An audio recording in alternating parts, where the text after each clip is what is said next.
A part of me is still kind of miffed that I didn't get to see Mulan in theaters. This was considering how close I had come to doing so, just before Nigerian cinemas got shut down in early March. I mean, the movie had already had its Hollywood premiere, and the cinemas I visited even had standees and posters for the film everywhere you look. But alas, it wasn't meant to be, and would end up having to wait more than 6 months for a chance to see it again. That wait is finally over, and the film is now streaming exclusively on Disney+. It comes with an additional $30 Premier Access fee though, and the question on many people's lips right now is whether or not it's actually worth that additional $30. My short answer is a resounding yes. But what follows is a case for why Mulan is one of the better Disney live-action adaptations we've gotten thus far. Hi guys, Michael Abayemi here, and today I'm reviewing the new Disney live-action adaptation, Mulan.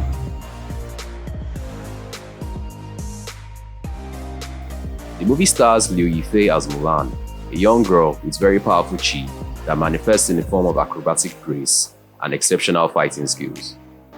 Groomed by her father in the ways of a warrior from a very young age, she has a hard time conforming to the expectations of her village and family now that she is becoming a woman.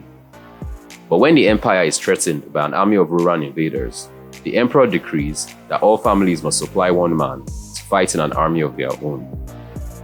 The problem is her family is without any men of fighting age, and her father, although a former soldier, is well past his prime.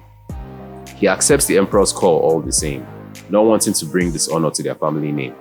But before he is shipped off to join the army the following day, Mulan wakes up early, stealing his sword and armor with the intent of taking his place by pretending to be a man herself.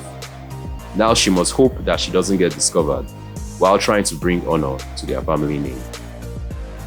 I'll be the first to admit that there seems to be something lost in Mulan's transition from theaters to streaming. I'm of course referring to the overall quality of the viewing experience, not the quality of the film itself. A part of me longs for an opportunity to see all the sweeping shots of ancient countrysides and carefully choreographed fight scenes and epic battles on a theater screen where they belong. A home cinema setup just can't replicate the sheer scale of an IMAX screen or the booming speakers of an auditorium, no matter how sweet that setup may seem. As for the film itself, this version is more than serviceable, depending on your familiarity with the material being covered. Most of the fantastical elements the original was known for is gone though, as well as all of its songs, but I feel this is a stylistic choice that really works in this version's favor. Sure, you could argue that those very things were the heart and soul of the original film, but they would have undoubtedly held back the filmmakers from achieving what they've been able to achieve here. Sorry, Mushu fans. It's a shame that things turned out the way they did, with the coronavirus throwing a wrench in Mulan's original distribution plans, because I could easily see the movie making upwards of $1 billion at the global box office, much like The Lion King and Aladdin before it. It would have played especially well in China, with its heavy focus on Chinese folklore and its top-notch Asian cast, not to mention all that kick-ass martial arts and wire stunts.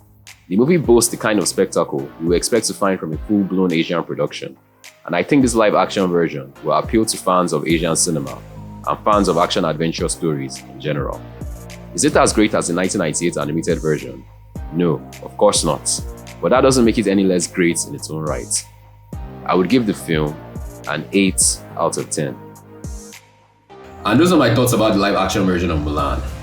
The movie will be opening next week in China, so I'm indeed curious to know how it performs over there. Our local cinemas have also been given the go-ahead to reopen, so it looks like there's light at the end of the tunnel after all. But until next time, this is Michael, signing off.